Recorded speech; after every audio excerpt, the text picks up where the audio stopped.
this week I'm going to talk about 3 types of men and the 1 type of man that you should definitely date. Stay tuned.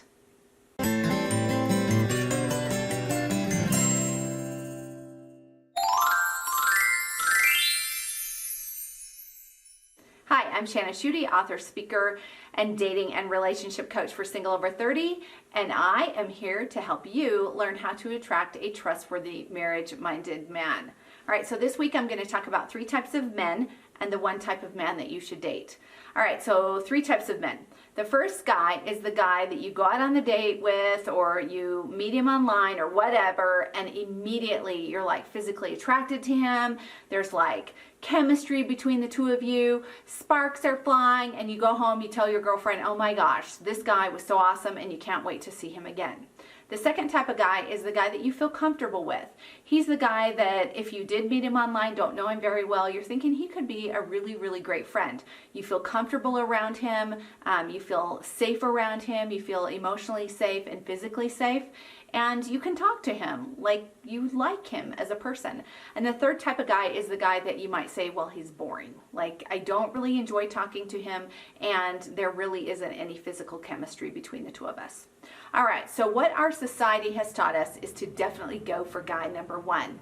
Because when we feel that chemistry, what we've done is we've assigned some meaning to that.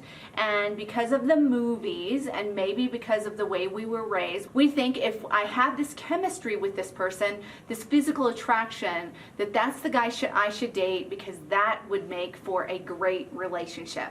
But what we don't understand is that chemistry and compatibility and friendship, those are different things, right?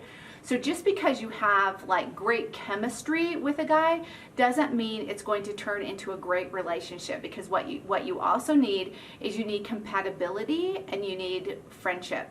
And friendship, I would say, is the basis for any great relationship. This is the kind of guy who, if you were married to him and he's your friend, you wake up in the middle of the night and you're sad and he's willing to comfort you. You're sick and he wants to take care of you. You're upset and he will listen to you.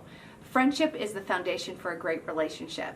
So just because you have the first guy who you've got great chemistry with, don't assume that that is naturally the sign of a solid relationship, or that it will be a solid relationship in the future, because you also have to have that compatibility and that friendship. So the guy that I think that you should date is the guy who you're comfortable with, who you like talking to, who you feel safe with, who you laugh with, right? Because that can turn into something. Now, sometimes women say, well, Shanna, what about chemistry? Don't I have to be physically attracted to the guy? Yeah, you need to have some physical attraction, but you do not need to be blown away by him, right? So while we're looking at the guy who we have all this great chemistry with, we may be ruling out some men who would make really, really great mates.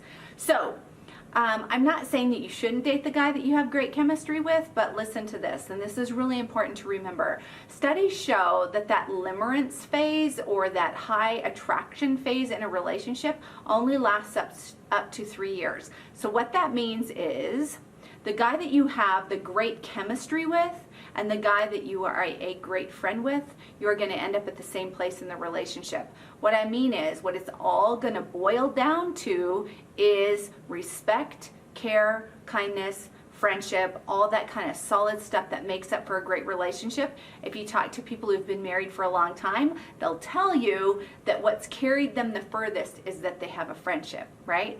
So don't not date the guy that you have great chemistry with. Just don't assume that that's the basis of your relationship, or that that is even an indicator that the relationship is going to be good. And also, don't rule out the guy that you're a great friend with. Sure, like I said, there needs to be some chemistry, but you don't have to be physically blown away by him. All right, I hope that's been helpful. See you next time. Oh, and I almost forgot. If you haven't subscribed, go ahead and click the subscribe button so that you will be notified whenever I have a new video that comes out. And also, if you haven't yet, head on over to singleover30.net, where I've got some freebies on the homepage that you can download, and things that will help you with your dating and relationships. All right, see you next time. Bye.